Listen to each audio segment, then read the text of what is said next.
So here we are, a year on, Fashion Revolution Week 2022. And it's lovely to be with you all today. Many of you will have seen the film that we made, Shirley and I made last year, when we were looking at Sashiko stitching and Naikan, the Japanese mindfulness practice. And we enjoyed the process so much ourselves that we decided we would repeat it. And if no one else watches this film, then at least we get to chat to each other, which is always a treat for me. So yeah, my name is Karen Finn, and I'm here to chat over stitching with Shirley. And the reason I get to do that is because I'm really interested in mindfulness. And Shirley has recognised the mindful aspect of stitching. And there's a psychologist, Csikszentmihalyi, who has done a lot of work, sadly died quite recently, but over his career, he did a lot of work on the experience of flow when we get so much into an activity that we lose sense of time and we're just completely in flow. And there is that sense with stitching, such a simple activity and yet something that can be so rewarding. So I'm here to chat with Shirley really as she stitches and to consider the mindful aspect of stitching alongside anything else that comes up in conversation. We're completely ad-libbing. So that's my background. That's why I'm here. And I'm just going to invite Shirley to introduce herself as well. Hi, yep. Thanks, Karen.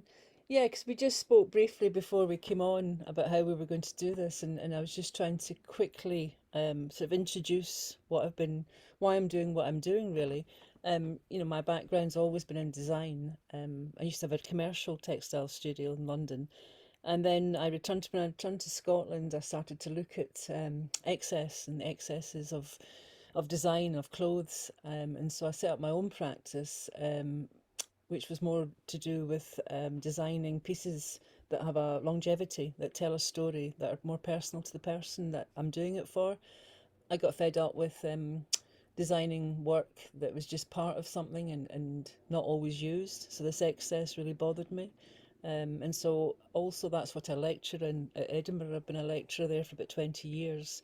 And through my research it's about this need to repair and what repair can do and what it actually is.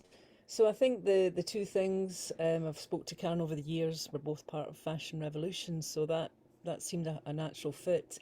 And when we did this little conversation last year, it was online, which unfortunately, but we kind of enjoyed this having a conversation, but maybe watching something like somebody sew in a sort of meditative state was really quite important.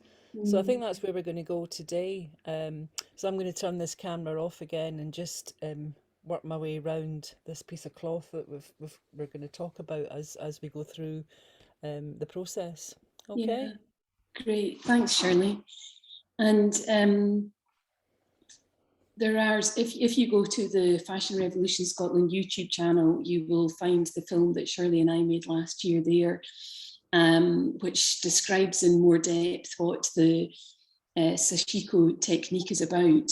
But I wonder, Shirley, just for the people who are watching today who didn't watch the previous film last year, could you just give us a wee kind of synopsis of what Sashiko stitching involves? Yeah, I mean, what I'm literally doing just now, and this is what I really like about it, it's just, it is all based on like doing something by hand, and you can see how simple this is that I'm doing. And when you do one row, it's okay, but when you do lots of rows the same, it just becomes something really lovely. And over Mm, the years when I've been doing this, and I'm doing research into repair, um, it's based on this assumption that if you choose to repair something, then you're sort of honoring the cloth, and also you're giving a bit of time and you're adding to a garment, and that's kind of what sashiko is. It's repairing something. These that they call little stabs of stitches, and traditionally they're meant to be like the size of a grain of rice. That's it's in your head. You can keep that there's lots of ways, and I'll show you as we talk. There's lots of ways that it's a bit more formal if you want. But what I really enjoy is just this informality of these stitches and this uniqueness that my tension in my body creates this pattern. I'm not trying to make one, it's just the way it's coming out. It's like my handwriting. And I think the last bit that I think is really important is it's to do with this like wabi-sabi, this acceptance of imperfection. And I mean, we're thinking that's so important to Snow with everything, and just like with people always thinking they've got to be perfect. I think that's not right. And I think this way that if you do something by hand, it's really beautiful. There's something really Mhm. beautiful happens, and I think you can't sort of deny that. And then there's a few wee tools you can have. If I'm doing a lot of stitching, this is my little thimble, my little Sashiko thimble that goes onto the back of my hand. Um, and then if I'm using it, it's quite heavy, I push with this. And then I've got these other lovely little traditional thimbles. That was like my mum's. So I've always kept that, and I always use that. And then I've got this super modern one, which I have as well. Whoops, I have this as well. Um, and then I have a little bit of wax that I sort of wax the thread with, and that makes it easier for you. And then I've just got these lovely, this is from a lovely shop in Glasgow now, Bon, and it's just these handmade needles. I just love them, and I've got lots of these needles now, and that's all you need. And you just need a little bit of time, and off you go, and just see where it goes, you know. And I'll move this about. I'll try and move it about and show you where I'm going and how you can build up patterns really simply. So simple. Yeah, yep. Yeah. And I find that really interesting. So the embodiment aspect of the stitching. Um, I remember you and I talking previously about the fact that we are in the stitching, and that can be quite tricky to get your head around.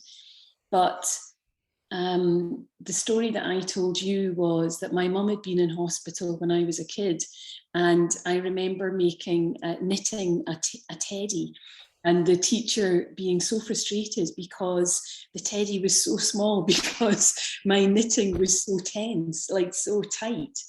And it wasn't until I was talking to you that I thought, oh, maybe there was something to do with that. Maybe there was that translation of that concern that came out in the way that I stitched. Is that something? Could you tell me a bit more about that, Shirley? Yeah. I The mean, it's embodiment of interesting. ourselves in stitching. Yeah, it's exactly the same with knitting as well, isn't it? Like you'll people have noticed if you ever knit, there's these tension tests. That's what they call them. Before you start knitting, you should Okay. do this tension test, and it shows you, like, no matter how many times, if everybody got the same pattern, the same needles, same instructions, the way you hold your pins and the way I hold my pen will be different. The way I sit is different. So that affects the tension. So the very fact that your body was tense because of the anxiety about your mum, Yeah. that would have come out, would have been very tight. The knitting would have been very, very tight because you were so Yeah. tense. And I think this is the same when we did this workshop last year, there was people that I knew were real perfectionists, and they were Mhm. like, oh, I don't know if I could just let it go like that. But this is where they love doing this stitch that I'm doing now. So you can see I'm coming back down, Uh-huh. and I'm making a stitch to make a cross. And I've got control, there's a little bit of control going on here. Yeah. Whereas when I was just doing these stitches, they're just quite random. I Okay. like them because they're random, but some Yeah. people like the control. Okay. And then there's like really beautiful stitching like this that you can start to do Mm. when you want to really control it.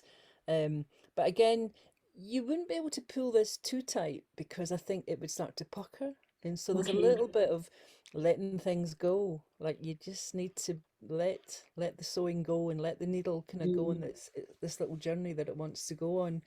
And you're Mm. just kind of, what's really lovely is I'm concentrating on talking as well, but I'm also just looking at the stitches, trying to make them the same size, and your mind just wanders. It just goes because that's what I'm thinking about just now. Yeah.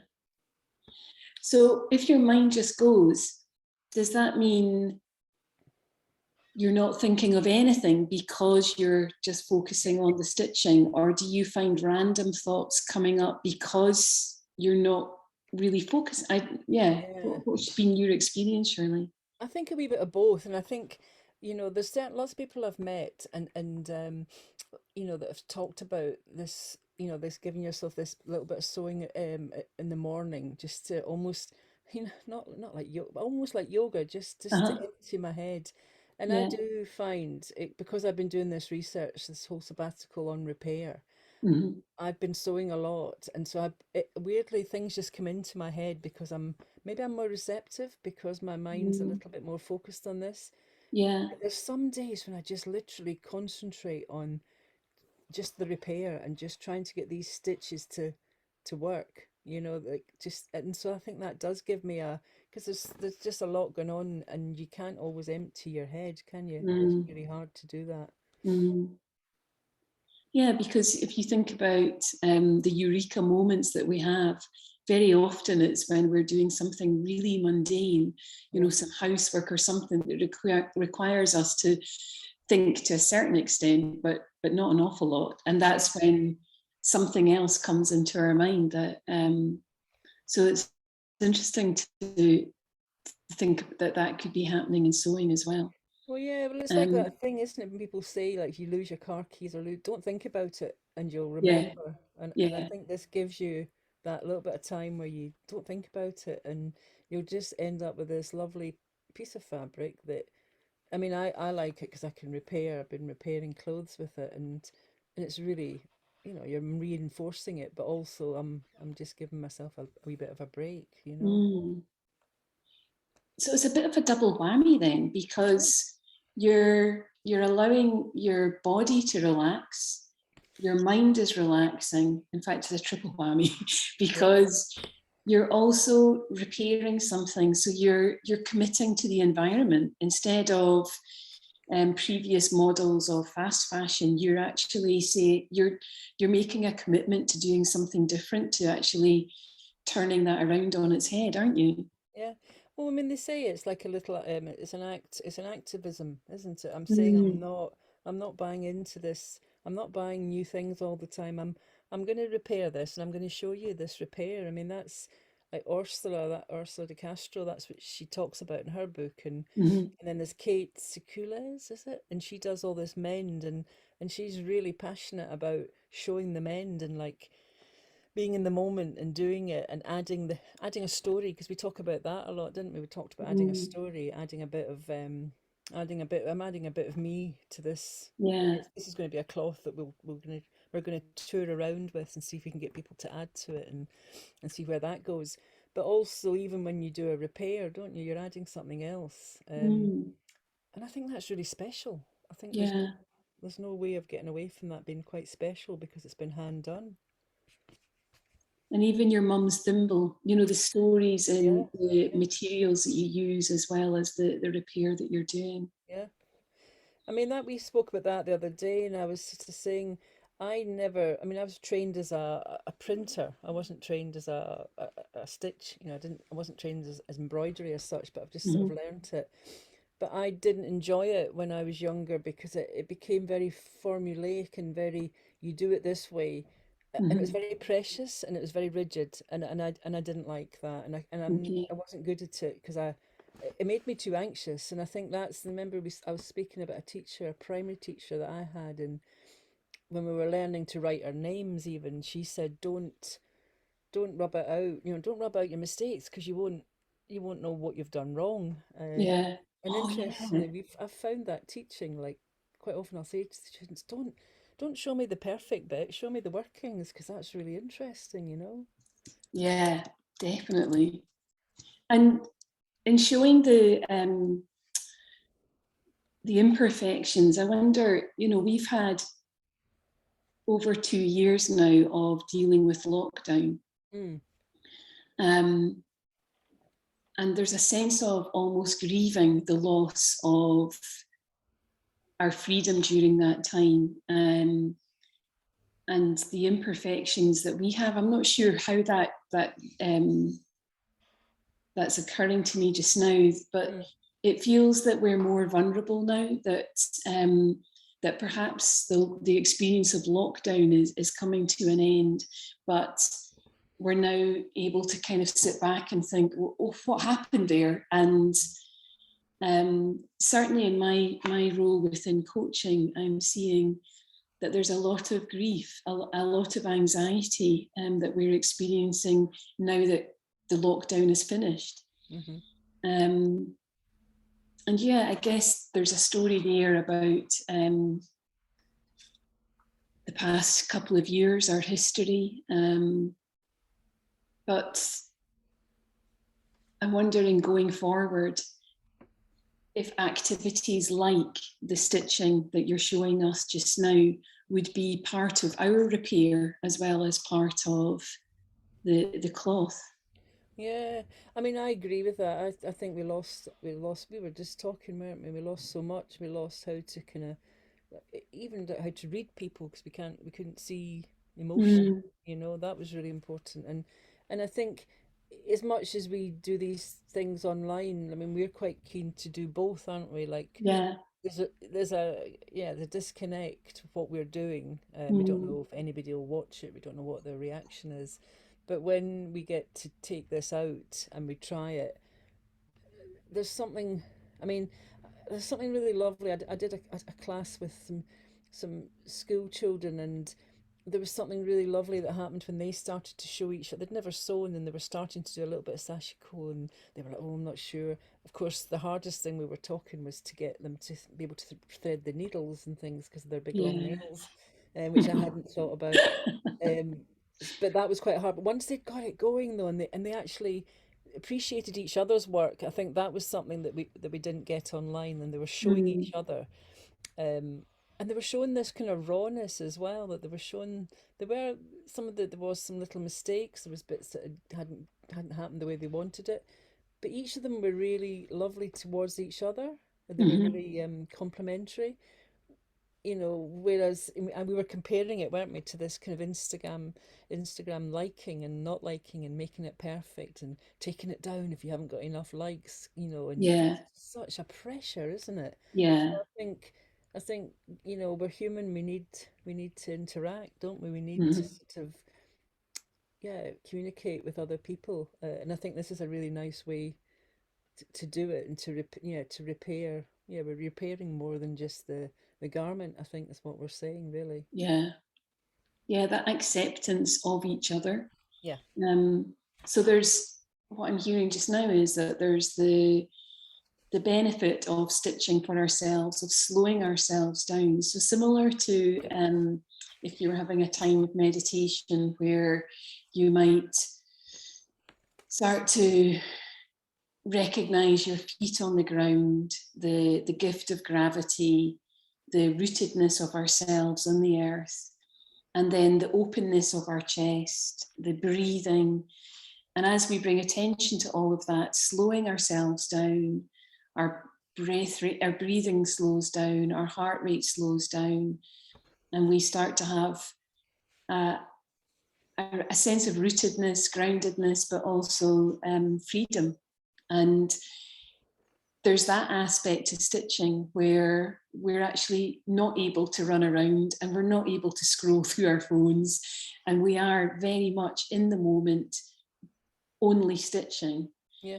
um, which is beautiful. Well, yeah, And it's just time, isn't it? That's what we were saying. Like, it's giving mm, people that time to, yeah, just concentrate on this one thing. That's all. That's yeah, it. and we talked about how in offering this film just now and encouraging people to consider stitching, that people might not have the time to do this. This is something that can't be done in a matter of seconds. This isn't a quick checking social media, liking a few things and going off again. You need to get the materials and you need to sit down. And even if you're just doing 10, 15 minutes, it's not something that can be rushed. No. Um, but there's something beautiful in that if you decide to do that, it's almost like a gift to yourself. You're giving yourself the gift of time to sit down and to stitch and to be and to lower your heart rate and your breathing rate, and so it's almost a gift of peace as well as stitching. Yeah, no, I agree. And I think also, I think sometimes people just need to be given permission, Mm, like to take time out and just sit and think about something or to do something that is, I mean, like you were saying at the beginning, it is it's a win-win thing because you're giving yourself that time to slow down. mm, You do, there's a sense of pride once, if you show people, when I show people, oh, I did this, and they're like, oh, really? How did you do that? And so then they show me what they've done, and there's something really generous. It's, for both of us, I get the kick yeah, out of seeing what they've done. And everybody does things so differently as well. That's what I really love. I love that yeah. idea that no matter how simple this is, you'll find your own way. You'll find your own way of doing it that you'll enjoy. And I think Mm, that's really important. And I think we sometimes forget that. And I do think that taking that time to repair your clothes or repair things is really, apart from from the sustainability point of view, it makes so much sense. But also just that even if you think about it, if you do repair things, then you don't have to go shopping, you don't have to go trailing around, it just, that gives you more time yeah. as well. And it's like another thing you don't have to do. You can if you want, but it gives you choice. I think that's Hmm. what's really important, Hmm. as well. It just gives you that chance to sort of, look at things differently. And yeah, and I think even although I'm sort of saying, oh yeah, I like to empty my mind, thoughts do come into my head when I'm doing this, and Hmm. it does help me kind of clarify things. If there's something I'm trying to work out, it gives me that little bit of peace to figure it out. And I think that's really, and I think the other thing that we spoke of as well, which I think is important, like, I mean, obviously, this is.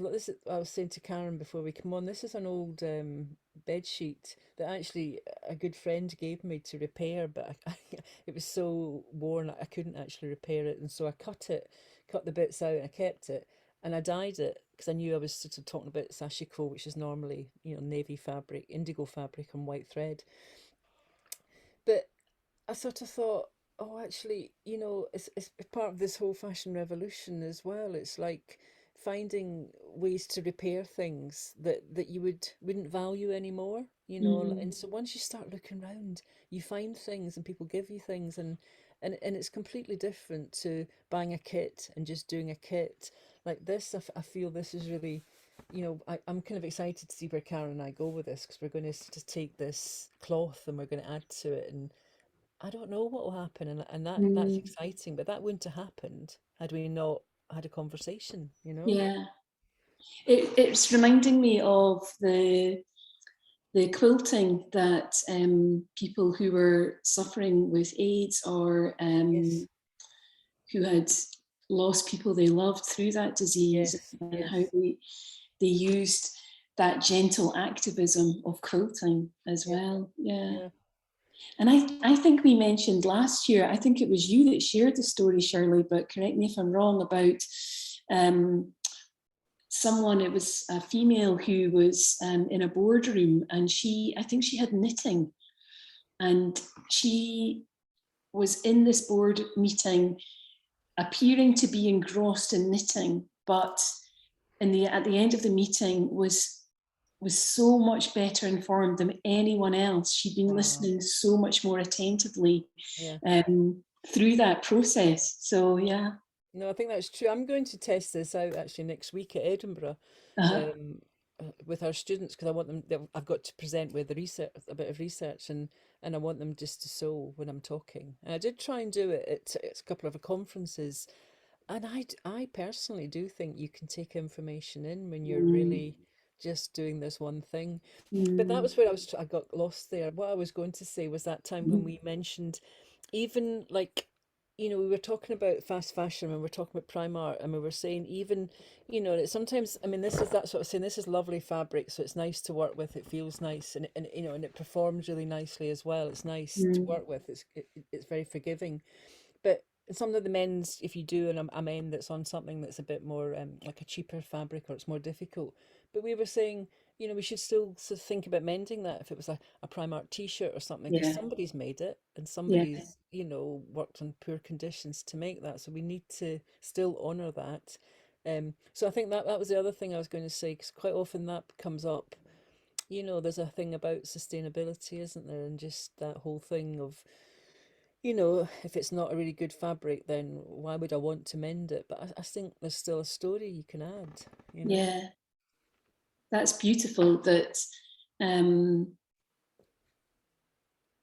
that fast fashion that has been kind of advertised as disposable Mm, needn't be. yeah, That, as you've just said, we can honour the people who have been involved in creating that, sorry. Yeah, and not necessarily just diss it all. yeah, It doesn't mean that we go and buy it firsthand, but yeah. if we find that in um, vintage shops or whatever, then not to diss it, not to diss the person who made it. Well, Shirley, yeah. I'm aware that we only have a couple of more minutes. Oh, We said right. that we would stick to half an hour. And I'm sure that people are really interested in what they have seen develop just before our eyes through your stitching.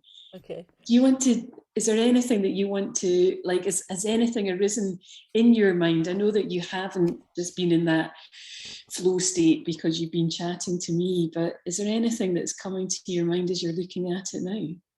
Well, yeah, what I was looking at, it was, I mean, I hope there's no real very good embroiderers out there, because I have made a few a few mistakes.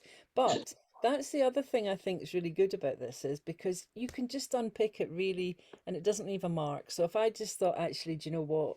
I was going off at one there, and I don't really want, you can, that's the Mm, beautiful thing about sewing, is like you can undo it as quickly as you do it.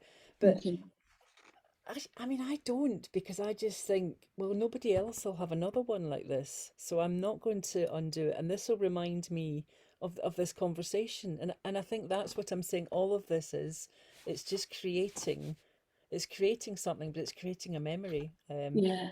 And maybe, it'd be lovely if other people could think of, like things that they could stitch, or think, maybe they've got a tablecloth that's a bit worn, and they could just dye it up and stitch onto it, and it become part of their sort of family story as well. And so that could be Mhm. there. Like, I don't think you need a lot of, don't need a lot of tools. You just need a needle, a pair of scissors, and just, yeah, just a little permission card to say, yeah, yeah, you have this time, you enjoy it. Yeah. How lovely. That's a really nice way to end, you giving us our permission cards. You're allowed to go on from here. And I love that your teacher is being quietly brought back into the conversation. What you said earlier about why would you remove your working, like that's part of your learning process, is seeing where you could go do things differently. So it's all good. Yeah. There isn't any badness there. So well, maybe you could come back onto the screen, Shirley, so I can say goodbye to you properly. Okay. There we go. There we are. I'm still here. Yeah. Another pair of hands have been doing all that. Yeah, no, thank you. I've really enjoyed it. I mean, we have to watch, as you said. I'm so glad that you looked at the time, because I think having a conversation like this, it can go on, and yeah, we have to stop. Well, it's kind of like, maybe we said this last year, but they say if you're parenting teenagers and you want them to talk, take them out for a drive and they're looking straight ahead, they're not having to look at you, and that's when they can chat. Yeah, And there's maybe some of that as well, that we're not having to look at each other, we're looking at the stitching, so yeah, it allows us to talk more freely. yeah, yeah, yeah. There you go. Yeah, Yeah, I think unplanned things are always good. I think this is great. yeah. Well, let's say goodbye, and hopefully in a year's time we'll do another film. And in the interim, our plans are to go to some outlying towns, perhaps up to Fort William, if they'll have us, or elsewhere. So I guess encouraging people to look for the Fashion Revolution Scotland Mindful Stitching road trip. Yes, yes. That's a Well, that's a Sashiko thing that we can put on the back of our jackets. yeah, that'll take. Yeah, better start that now. Well, Shirley, it's been lovely. Yeah, you too. Thank you so much. Take care. See you. Bye bye. Bye.